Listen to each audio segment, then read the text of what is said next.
자, 오늘은 가정교회에 대해서 좀 다시 이야기하는 시간을 갖겠습니다. 이미 우리 교회 이제 목장에 소속되신 분들은 여러 경로로 들으실 시간이 있었을 텐데요. 오늘은 다시 기억해보는 시간입니다. 다시 붙드는 시간이에요. 가정교회의 가치가 무엇인지 좀 붙드는 시간이기를 바랍니다. 가정교회 정신을 간단히 요약해 주세요 이러면 지난 30년의 역사 속에서 세축 네기둥 이렇게 요약을 했어요. 최영기 목사님께서 그 여러 이제 세월에 거쳐서 여러 연구와 소통을 통해서 그렇게 정리를 한 거죠. 세축을 하드웨어라고 한다면 가정교회를 움직이는 하드웨어가 무엇인가? 세축이라는 거예요. 인간의 지정의를 다 충족시키면서 균형 있게 교회가 교회되게 하는 것이다. 이렇게 해서 정적인 부분은 어디에서 어루만집니까? 목장에서 우리의 감정을 나누고 또 그 감정이 받아들여지고 하면서 정적인 부분에 치유와 성장이 있다. 이렇게 말씀하는 거죠. 지적인 부분은 어디서 채웁니까? 삶 공부를 통해서, 우리 교회에 마련된 삶 공부를 통해서 여러 성경적인 지식을 길러가고 예수님을 닮아서 성장하는 우리의 지적인 머리, 궁금하신 분들, 호기심 있는 분들 많잖아요.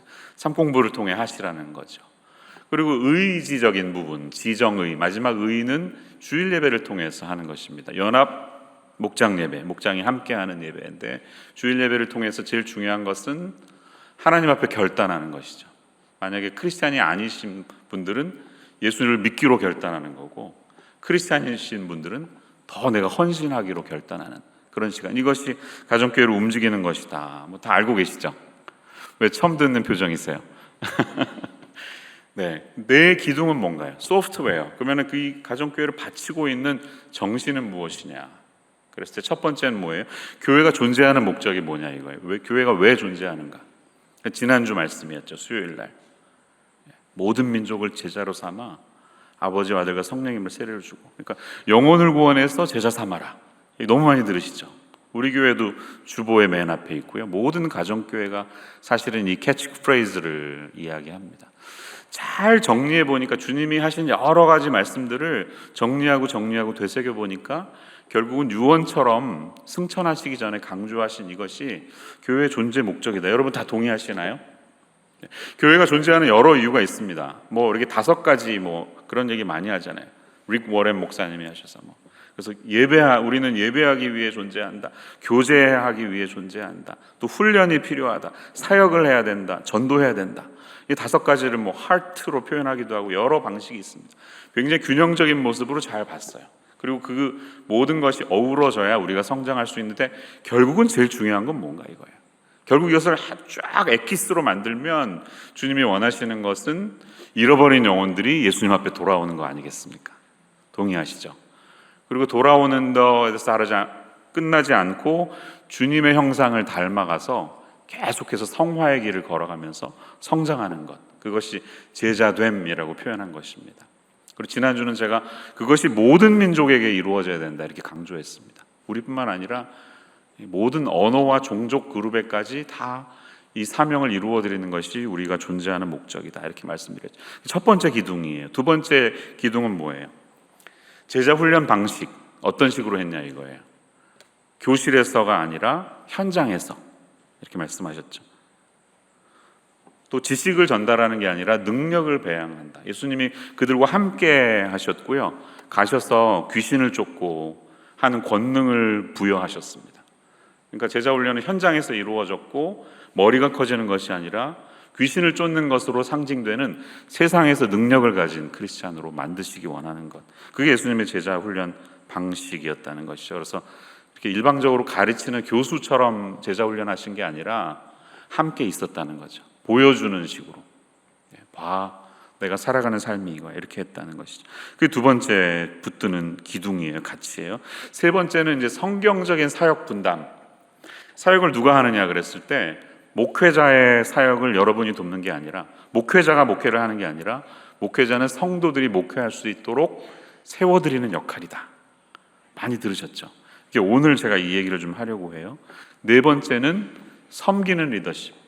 세상의 모습을 닮아가지 않고 예수님이 내가 섬김을 받으려 한 것이 아니라 섬기려 왔고 나의 목숨을 많은 사람의 대속물로 주려 함이니라 말씀을 근거로 이 모든 것이 섬김의 정신을 통해 나타내야 된다 이렇게 강조하는 것이죠. 여러분 다 동의하시죠? 얼마나 귀합니까? 귀한 가치들이 이 세 축 내 기둥에 담겨 있어요. 제가 이제 우리 교회 온 지 만으로 7년이 되어 가는데요. 가정교회에 대해서 전혀 모르고 있다가 처음 접하게 되었습니다. 오던 그 다음 봄에 17년 봄에 휴스턴에 다녀왔고요. 또 우리 목장 이렇게 운영되는 모습을 보면서 저도 배워가는 중이었고요. 여전히 배워가고 있습니다. 근데 이 7년의 기간 동안에 저에게 저도 이제 목회자로서 왔으니까 제가 44살에 왔으니까 나름 머리가 굳었잖아요, 그렇죠? 제가 형성하고 있는 목회자로서 좀 불편한 게 뭐였냐면 성도를 훈련시키는 모습이 부족하다. 성도를 제자 삼는 모습이 이렇게 없을까? 그냥 내버려 둔 것 같은 느낌이 드는 거예요. 목자님들, 부목자님들 열심히 하시는데 알아서 잘하세요 이런 것처럼 느껴지는 거예요. 훈련해야 되는데 그게 좀 저한테 불편했습니다. 저는 제 목회 인생의 굉장히 중요한 한 축이 바로 제자 훈련을 배운 것이에요. 제가 이제 2001년부터 16년까지 한 교회 동부에 있었는데 2005년도에 처음 평신도를 깨운다 칼 세미나를 다녀오면서 옥하는 목사님이 시작하신 것이죠. 그래서 그 제자 훈련을 배우고 그해 가을부터 제자 훈련을 시작을 했습니다. 물론 담임 목사님이 하자 우리 화이팅 했으니까 이제 부교육자로서 따라간 것인데요. 쭉 계산해 보니까 12년을 했더라고요. 16년 올 때까지. 적게 한 게 아니죠. 매년 제자반을 맡든지 사역훈련반을 맡든지 하나나 두 개의 반을 맡아서 했습니다. 소그룹을 맡아서 한 10명 이내의 분들을 전 진짜 한 주에 20시간 이상을 썼어요. 그것을 위해서. 훈련을 준비하고 또 훈련 시간도 3시간이고 숙제를 내면 숙제를 다 받아서 일일이 다 읽으면서 빨간 펜으로 다 코멘트 달아서 나눠드리고 필요한 분은 개인적으로 또 상담하고 신방하면서 어떻게 지내시는지 이렇게 많은 시간을 투자했습니다. 그러니까 그게 9개월의 시간이었어요. 한 분은. 그러니까 끝날 때는 굉장히 친해졌죠. 그리고 그분들이 사실 저의 목회자의 삶에 준 영향도 굉장히 많고요. 그래서 제가 만으로 33살부터 쭉 12년을 했으니까 목회자의 어떤 황금 같은 시간을 제자훈련으로 보낸 거잖아요. 그러니까 저에게는 좀 버릴 수 없는 일종의 리소스 같은 거죠. 자산인 것이죠. 자, 그런데 제자훈련에서도 오늘 우리가 읽은 4장 11절 12절을 강조합니다. 왜? 성도를 훈련시켜서 봉사일을 하게 한다. 성도를 온전하게 하여. 이게 바로 제자훈련이다. 이렇게 강조를 하거든요. 그러니까 이 구절은 제자훈련과 가정교회가 이렇게 만나는 교차로에 있는 거예요. 접합점이에요. 그러니까 이 부분을 잘 풀어가면 뭔가 제 인생에는 큰 해답이 되는 것 같은 마음이 드는 거예요. 그래서 이 부분 예수님의 사역자, 그러니까 진정한 사역자와 성도를 어떻게 구분하는가를 오늘 말씀을 통해 좀 생각해 보려고 하는 것입니다. 자, 여기 본문을 보면 그가 어떤 사람은 사도로 이렇게 되어 있는데 여기 나오는 그는 누구인가요? 앞부분을 보면 계속 그가 등장하죠. 근데 그는 문맥상으로 보면 예수님이에요. 그렇죠? 예. 동의하시나요? 8절 그가 위로 올라가실 때에 누가 올라갔겠어요? 예수님이 올라가셨죠. 10절 내리셨던 그가 곧 모든 하늘 위에 오르신 자니 예수님이죠. 예수님을 말하는 겁니다. 예수님이 어떤 사람들을 사도, 선지자, 복음 전하는 자 혹은 목사이면서 교사인 사람들로 세우셨다는 거예요. 여기 등장하는 이 직분을 가진 분들의 역할이 다 다르겠지만 한마디로 요약하면 이분들은 말씀을 다루는 분들입니다. 여러분 동의하시죠? 말씀 사역자, 우리가 흔히 생각하는 목회자라고 할 수 있습니다. 자, 그런데 이분들의 역할이 뭐냐면 세우셔서 어떻게 하겠다는 거예요? 12절 이는 성도를 온전하게 하여 봉사일을 하게 하며 그리스도의 몸을 세우려 하심이라. 자, 이게 말씀 사역자들을 예수님께서 교회라는 곳에 세우신 이유다 이렇게 해석이 가능한데요. 자, 이제 지금부터 오늘 설교 제목에 대한 얘기를 하겠습니다. 오늘 설교 제목이 The Wicked Comma 이렇게 되어 있습니다. 이제 궁금하시죠? 무슨 얘기를 하시려고 하나 그럴 것 같아요. 일부러 영어로 적었습니다. 직역하자면 사악한 쉼표. 이 컴마 하나가 굉장히 역사를 가른 방향을 줬다는 거예요. 그 얘기를 하려고 합니다.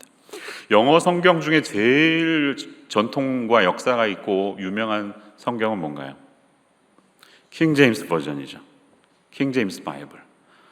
다른 말로는 AV라고도 합니다. Authorized Version, 공인된 버전이라고 얘기합니다. 1611년에 영국의 킹 제임스 왕이 후원하면서 편찬하게 해서 그때부터 장장 300년, 400년 정도를 유일한 성경 버전으로 영국의 모든 문화와 영국 문학에 지대한 영향을 끼친 성경이죠. 인류 역사에 잊을 수 없는 그런 버전입니다. 예를 들면 셰익스피어 같은 모든 작품은 다 킹 제임스 버전에서 근거가 된 것이죠. 자, 그런데 이 킹 제임스 버전에 따르면 이 12절을 쉼표를 2번 찍었어요. 한번 올려주시죠. 킹 제임스 버전. 자, 보시면 12절 말씀 For the perfecting of the saints 쉼표, For the work of the ministry 쉼표, For the edifying of the body of Christ 이렇게 했단 말이에요.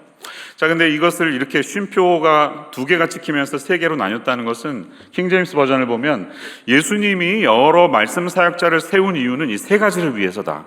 이렇게 해석이 가능하잖아요. 그렇죠? 사역자들은 성도를 온전하게 하는 일을 위해서, 그 다음에 목회, 봉사의 일을 위해서, 그리고 예수님의 몸을 세우는 일을 위해서 이렇게 가능하도록 찍혔다는 거예요. 자, 여기 첫 번째 쉼표가 바로 사악한 쉼표라는 거예요. 그 문맥적으로 보면 이것을 3 목적으로 나누면 완전히 해석이 잘못된 것입니다. 그렇지 않아요. 예수님이 여러 말씀 사역자들을 세울 이유는 그들이 성도들을 온전하게 해서 그 성도들이 목회할 수 있도록, 또 그것을 통해 예수님의 몸이 세워지도록, 이것이 목적인데 잘못 풀어간 거죠. 이걸 이제 신학자들이 얘기하면서 이 부분을 또 wicked comma라고 부르는 겁니다. 요 쉼표 하나가 성도의 역할을 뒤집어 버렸다. 목회를 마치 이 말씀 사역자들이 하는 것처럼 생각했다는 것이죠. 그래서 wicked comma라고 불리는 것입니다. 이제 좀 해소가 되셨죠? 자, 그럼 바른 해석은 뭘까요? 자, 이 밑에 있는 건 아직 넘어가지 마세요. 개역 한글입니다. 개역 한글은 우리 아버지 세대, 그리고 저희들이 어릴 때 읽던 개역 한글 있잖아요. 61년에 개정판이 나와서 98년에 개역 개정이 나올 때까지 한국교회 모든 사람들이 읽었던 성경, 어린 시절에 읽으셨던 그 성경입니다. 그게 개역 한글인데, 개역 한글은 이는 성도를 온전하게 하며 봉사일을 하게 하며 이렇게 돼 있어요. 자, 그러니까 이것도 조금 번역이 잘못됐죠. 며니까 이 말씀 사역자들을 통해서 성도를 온전하게 하고 봉사일을 그들이 하는 것처럼 봤다는 것입니다. 그게 틀렸기 때문에 우리가 오늘 읽은 개역 개정에 보면 98년에 나온 개정에 보면 어떻게 돼 있어요? 성도를 온전하게 하여 봉사일을 하게 하며 이렇게 풀어간 거죠.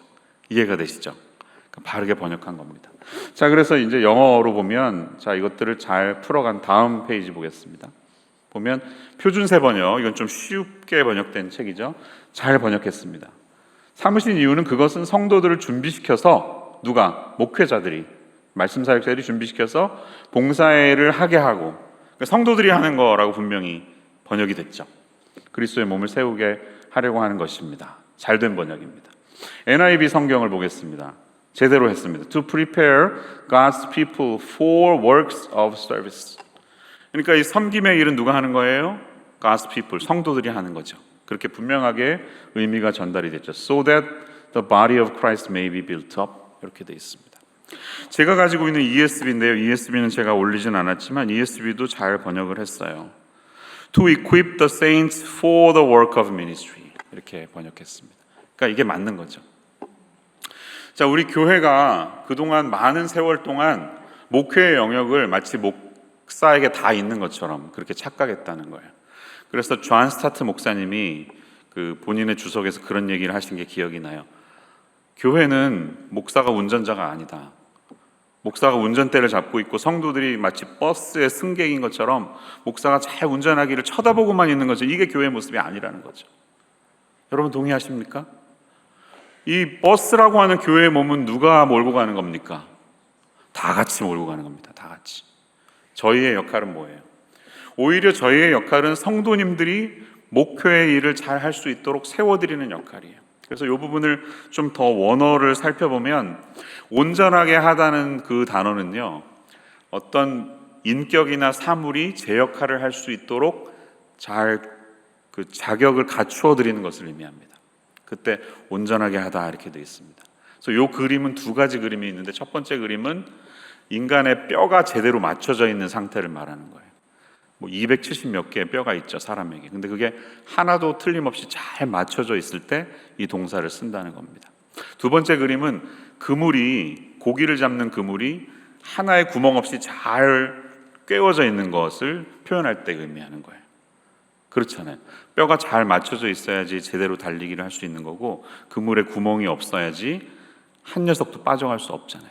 그러니까 성도들이 그 역할을 할 수 있도록 목회자는 잘 도와드리는, 세워드리는 역할을 하고, 성도들은 for the work of ministry 이렇게 많이 영어로 번역했잖아요. 여기서 봉사의 일은 단순한 봉사가 아니라 디아코니아라는 단어는 여러 해석이 가능하지만 제일 쉽게 볼 수 있는 것은 미니스트리라는 겁니다. 미니스트리. 그러니까 여러분들은 지금 미니스트리를 하시는 분들입니다. 아멘. 아멘 소리가 약간 적을 줄 알았습니다. You are minister of gospel. 영국에서는 장관을 미니스터라고 하잖아요. 근데 저 장관이라고 말씀드리는 게 아니라 여러분들이 목회자라는 겁니다. You are the minister of gospel. 그런 목사님은요, 물론 저도 목회자죠. 저도 목회자인데 약간 부르심이 다르고 역할이 다른 거예요. 저희는 여러분들을, 목회자들은 잘 말씀 안에서 양육하고 세워드리는 목적이 있고요. 그러면 이제 준비되셨어. 구멍이 다 채워지고 뼈가 잘 맞춰졌으면 이제 세상에 나가잖아요. 그 역할, 목회하고 교회에 여러 목양을 하는 분들은 누가 돼야 되는 거예요? 저를 포함한 모두가 되어야 한다는 것입니다. 이 부분에 저는 이제 가정교회에 들어오면서 그걸 본 거예요. 제자훈련의 목적도 성도를 잘 훈련시키는 거였지만 우리 교회 오기까지의 목회 경험을 돌아보니까 결국 목회는 목사의 영역에 있는 거예요.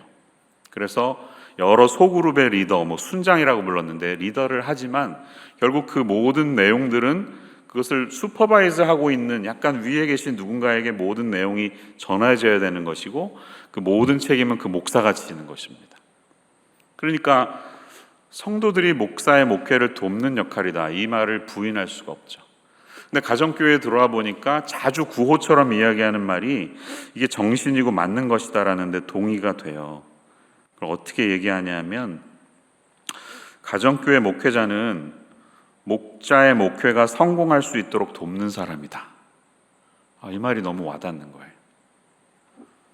그러니까 성도님들이 목사가 목회할 수 있도록 돕는 게 아니라 제가 목회자들이 성도님들이 목회를 잘할 수 있도록 돕는 사람이다.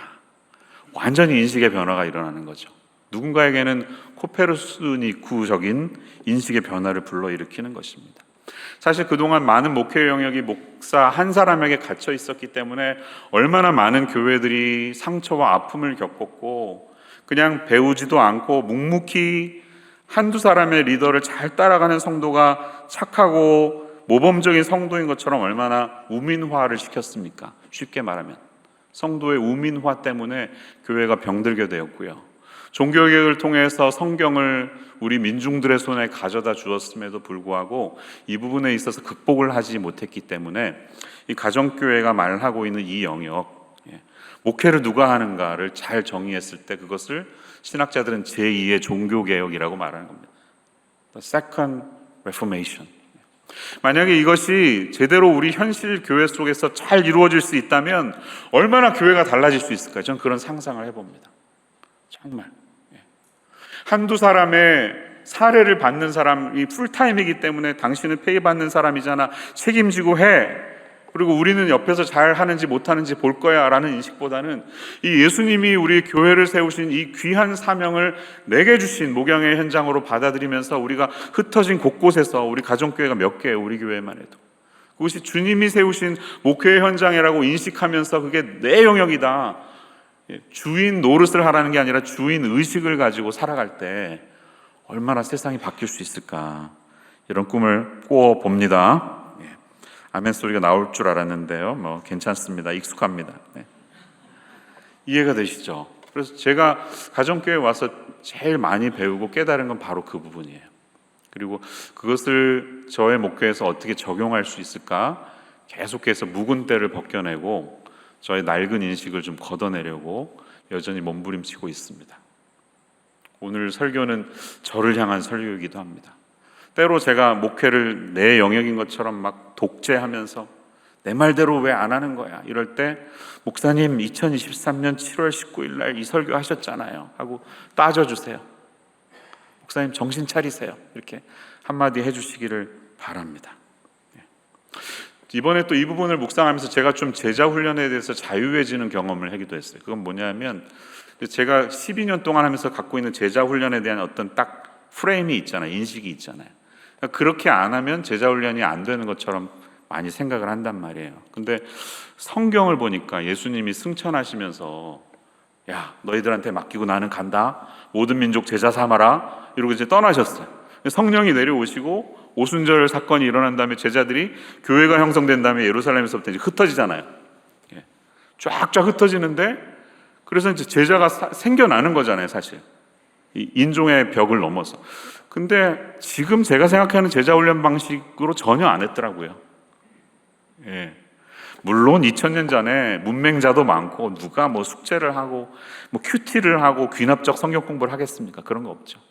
근데 제가 생각하고 있는 어떤 이 지적인 부분을 다뤄주면서 띵킹하게 만들고 성경을 뭐 다른 면으로 보게 만들고 그러면서 자기에게 갖고 있는 그런 제자 훈련이었다기보다는, 사도행전을 읽어보니까 필드에 나가서 기도하고 성령 받아서 영혼과 씨름하면서 그 영혼을 상대로 전도하고 또 섬기는 것.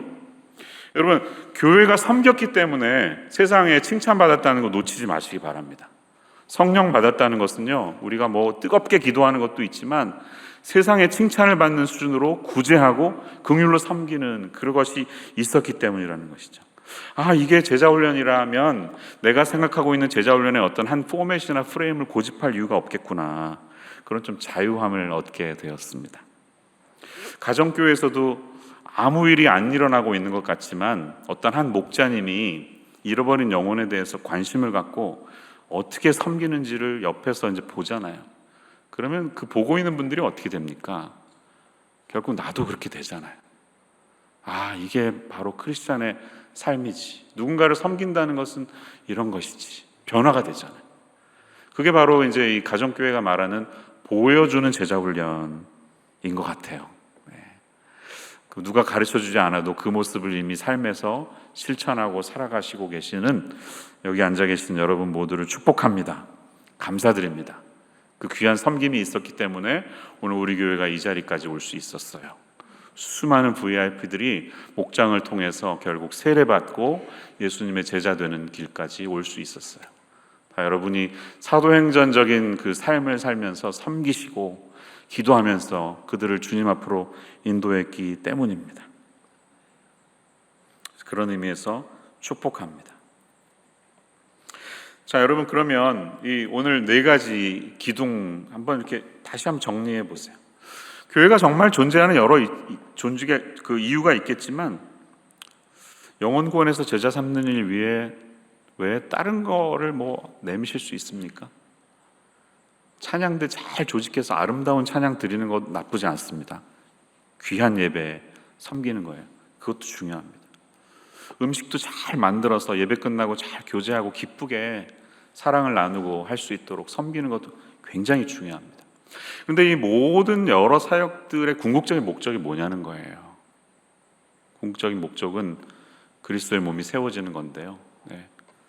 잃어버린 영혼을 주님 앞에 인도하고 그분들이 주님을 닮아가는 삶을 통한 게 아니겠습니까? 여러분 동의하십니까? 믿으시면 아멘.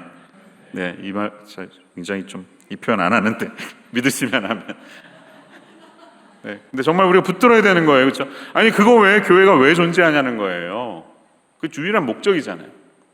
이 정신이 흐트러지지 않았으면 좋겠습니다. 얼마나 많은 교회들이 이 정신을 잃어버려서 우리도 모르는 새 어떤 주의 무슨 코리안 커뮤니티처럼 되어가는 교회가 얼마나 많은지 몰라요. 미국 교회들, 제가 처음에 90년대 초반에 미국 교회 돌아다녀 보면요, 저녁마다 이렇게 간판이 써 있죠. 빙고 투나잇, 빙고 투나잇. 막 교회마다 빙고예요, 빙고. 노인네들 누구라도 오라는 거죠. 빙고 해가지고 우리 교제하면서 그렇게라도 좀 예배당에 들어와라, 이런 건데, 그렇게 해가지고 영혼 구원이 일어날까요? 그 빙고 준비하고 빙고 셋업하고 그걸 위해서 하는, 그게 정말 주님이 원하시는 사역일까요? 아니라는 것이죠. 그래서 우리 교회가 존재하는 목적을 잘 기억했으면 좋겠습니다.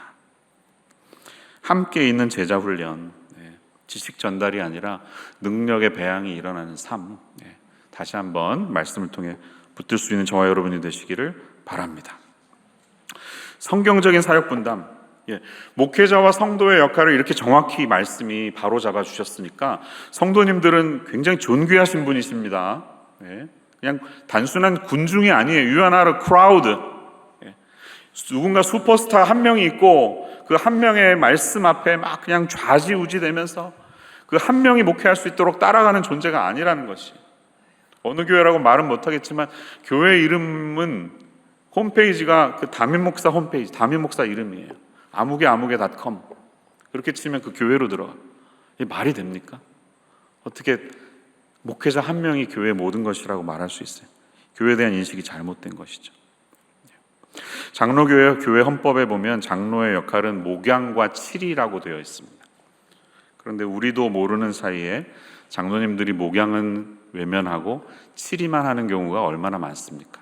나도 모르는 새 어떤 CEO처럼 부장 이런 분이 되어서 내 사인 없이 누가 뭘 해, 서류 결제하고 중요한 투표하고, 그런 사람이 장로가 아닌데 목양을 꼭 해야 되는 건데, 이 두 가지를 놓칠 때 장로의 본분을 잃어버리는 거죠.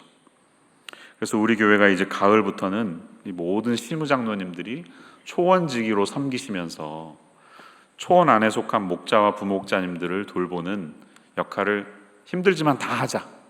그동안 하지 않으셨던 분들도 있는데 다 하자. 왜냐하면 이게 성경적이기 때문에, 성경이 원하는 장로의 상은 목양을 하는 사람이 있다 이기 때문에 결정을 했고 이제 준비하면서 끌고 가려고 하는 것입니다. 이것이 잘 진행될 수 있도록 여러분 격려해 주시고, 굉장히 바쁘게 사시는 장로님들인데 사역위원회도 물론 바쁘고 중요하죠. 근데 이 목양과 함께 잘 두 가지를 감당하실 수 있도록 기도해 주시기를 부탁드립니다. 그러면서 섬김의 리더십, 예수님이 보여주신 방식, 섬김을 받으려 하는 게 아니라 섬기려 하는 방식이 우리 모두의 삶에 잘 새겨졌으면 좋겠습니다. 어제도 저랑 가깝게 지내는 한 분이, 누구라고 말은 안 하겠는데 저희 집에 같이 사는 누군가인데요, 입만 살았어요. 입만. 말로만 하지 않았으면 좋겠다고 이제 저한테 안 하는 것 같이 얘기하면서 결국 저한테 하는 얘기더라고요. 그 음성이 저에게는 하나님의 음성으로 들렸습니다. 나는 정말 입만 살아있는 목회자는 아닌가. 섬기는 걸 보여달라는 거죠. 왜 맨날 치울 일 있을 때 왜 마리오만 찾니? 당신이 치우지. 이러는 거죠. 누군가 시켜서 하려고 그러지 말고 좀 본을 보여라. 그 말씀이 오늘까지 울림이 많이 있었습니다. 허락받지 않고 얘기해서 죄송합니다. 또 집에 가서 혼날 것 같습니다. 설교를 마무리하면서 제가 한마디만 더 우리 목자님들에게 또 말씀드리고 싶습니다. 우리 교회는 모범생들이 많이 계세요. 30-40년 동안 굉장히 모범생으로 컸기 때문에 어떤 숙제가 주어지면 성실하게 잘 해야 돼. 그게 아주 익숙해. 그리고 너무 수십 년 동안 잘 해왔어. 그래서 교회에 관한 일도, 신앙생활도 그런 방식으로 하려고 하는 분들이 많습니다. 기왕에 과제가 주어졌으니까 성실하게 빼먹지 말고 제대로 해야지. 그렇게 잘 해내십니다. 그리고 이제 그런 것을 통해 결과가 나오면 굉장히 결과에 만족하시죠. 그리고 아직 결과가 안 나왔으면 더 내가 성실히 열심히 해야 되는 건가 보다 하고 막 그것을 향해 이제 드라이브를 거시는 분들이 있습니다. 그런데 교회에서 말하는 좋은 결과란 목장의 VIP 전도가 잘 일어나서 목장이 성장하고 분가하는 거 아니겠습니까? 결국은. 근데 그게 잘 되면 기쁘지만 안 되시면 굉장히 스트레스 받으시죠. 힘드시죠. 목사님이 혼내는 것 같고. 그렇습니다. 근데 저는 여기에서 좀 자유해지실 수 있도록 말씀드리고 싶어요. 우리도 모르는 사이에 그런 어떤 목적을 위해서 효율적인 삶을 살다 보면 진정한 목적을 잃어버릴 때가 있다는 거예요. 이러면서 자주 하는 비유가 셀교회와 가정교회를 어떻게 구분하는가 이야기예요. 거의 비슷해요. 95%가 비슷한데 셀교회와 가정교회는 이렇게 다르다, 이런 비유를 많이 하죠. 셀교회는 아이를 낳기 위해서 부부가 결혼해서 사랑하면서 사는 것이라면, 목적이 아이를 낳는 것이라면 얼마나 부부의 삶이 전투적이겠어요. 그런데 가정교회는 그게 아니라 사랑하기 때문에 결혼했고 살다 보니까 아이를 낳는 거죠. 그 차이라는 거예요. 영혼 구원도 똑같이 볼 수 있어요. 그래서 셀 교회는 이제 재생산이 목적이잖아요. 세포 분열하듯이 셀이 분열하는 거 이렇게 몰고 가잖아요. 근데 그러다 보니까 그 세포 분열 못하고 재생산 못하는 분들은 자꾸 코너에 몰리고 이제 우열을 나누게 되는 경향이 있는데, 그게 아니라 주님의 말씀처럼 우리가 사랑하고 그렇게 살다 보면, 또 가족이다 보니까, 그러니까 밥 같이 먹으라는 거잖아요. 식구끼리는 밥 먹으니까 목장에서 밥 먹으라는 얘기잖아요. 그래서 살다 보면 어떤 사람은 조금 뒤처지는 사람도 있고요, 어떤 애는 잘 안 크듯이 그런 사람도 있잖아요. 목자도 좀 부족한 분이 있는데 그냥 안고 가는 거예요. 왜? 우리 가족이니까. 함께 안고 가면서 품고 그렇게 살다 보면 그 사랑이 공급되면서 결국에는 함께 웃고 함께 울다 보면 사람은 자라게 되어 있지 않는가, 이 얘기를 하는 것이죠. 그러니까 우리의 목표를 막 영혼 구원, 뭐 예수 제자 이렇게 막 캐치프레이즈로 하시는 것보다, 전투적으로 하시는 것보다 이렇게 목표를 한번 바꿔보세요. 이렇게 말씀드리고 싶어요. 우리가 목장으로 이렇게 모이는 목적이 뭐냐면, 그것은 하나님의 임재를 경험하기 위해서입니다. 가정교회를 통해서 하나님이 우리 가운데 어떻게 임하시는지를 경험하기 위한 게 목장의 목적이에요. 그렇게 목적을 바꿔보세요. 사귐을 통해서, 하나님은 대부분 사람을 통해 일하시잖아요. 사람의 섬김과 말을 통해, 우리가 함께 나누는 사귐을 통해 하나님이 누군가의 말을 통해, 누군가의 섬김을 통해 체험되는 일, 이게 목장의 존재 목적이라는 것입니다. 나눔을 통해서 치유를 경험할 때, 어떻게 저분은 저 저금통을 깰 수가 있을까?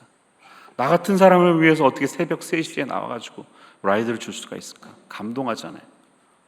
근데 한 번도 그런 사랑을 받지 못한 사람은 그게 터치가 됐을 때 이제 성령님이 막 그 사람을 치유하시기 시작하죠. 사랑을 받으면서. 그겁니다. 그렇게 하면서 영혼이 변화되고 주님의 임재가 우리 목장 안에 나타나는 그런 우리 교회 되었으면 좋겠습니다. 가정교회 사명 선언문이라는 7가지 문장이 있는데요, 제가 2주 전에 한번 소개했는데 같이 한번 읽고 우리 기도하겠습니다. 같이 한번 읽어보겠습니다. 사명 선언문 1. 신약교회의 회복을 추구합니다. 조직, 활동, 사역 방법, 리더십 스타일을 가능하면 신약 성경에 가깝게 만들어 보려고 노력합니다. 2. 교회 성장보다 영혼 구원에 우선순위를 둡니다. 모든 사람이 다 구원받기를 원하는 것이 하나님의 소원이라고 믿기 때문입니다. 3. 비신자에게 전도하여 제자를 만드는 것에 교회 존재의 목적을 둡니다. 이것이 주님이 교회를 세우신 목적이라고 믿기 때문입니다. 4. 지식 전달보다는 능력 배양에, 교실 교육보다는 현장 실습에, 말로 가르치기보다는 행동으로 보여주는 방법을 제자 훈련의 방법으로 선호합니다. 이것이 예수님의 방법이라고 믿기 때문입니다. 5. 목회자와 평신도 각자가 본연의 사역을 되찾도록 합니다. 목회자는 성도를 온전케 하는 일과 기도와 말씀 선포, 리더십 발휘에 집중합니다. 성도들은 목양과 교회를 세우는 일을 합니다. 6. 셀그룹이나 소그룹이 아니고 신약적 원형교회를 추구합니다. 가정교회 기초 공동체인 목장이 신약적인 공동체가 되기 위하여 다음 사항을 고수합니다. 가정교회가 교회되도록 하기 위하여 다음 사항을 고수합니다. 매주일 모입니다. 남녀가 같이 모입니다. 신자와 비신자가 같이 모입니다. 마지막 7. 직제, 성례, 설교권 등 제반 사항에 관하여서는 각계 목회자의 신학적 배경과 소속된 교단의 전통을 존중해 줍니다. 기도하겠습니다. 하나님, 지난 23년이 넘는 긴 세월 동안 우리 교회가 가정교회로 전환해서 여기까지 달려올 수 있었음이 주님의 은혜입니다. 정말 이 가정교회 사역을 통해, 이 삶을 통해 수많은 영혼들이 주님 앞에 돌아올 수 있었음에 감사드립니다. 때로는 너무 오랜 세월 섬기시다 보니까 지치시는 분들도 많이 계셨고, 또 오랜 세월 우리가 정신을 놓치다 보니까 우리 초점이 흐려져서 때로는 잘못된 방향, 또 삐뚤어진 방향, 혹은 혼란스러움도 우리에게 많이 있었습니다. 그러나 이 가정교회 정신이 성경적으로 교회가 무엇인지 이야기하는 제일 소중하고 가치 있는 것이라고 믿기 때문에 저희들의 겉모습은 조금 다를 수 있다 하더라도 우리의 속사람, 우리의 정신만은 이것을 놓치지 않는 우리 교회가 되기를 원합니다. 이 땅 실리콘밸리에 우리 교회를 세우신 하나님, 이 주님께서 주신 밭의 상황을 잘 파악해서 씨를 뿌리고 물을 주고 열매를 맺는 농부의 역할을 잘 감당할 수 있는 저희들 모두가 되게 하여 주시옵소서. 예수님 이름으로 기도합니다.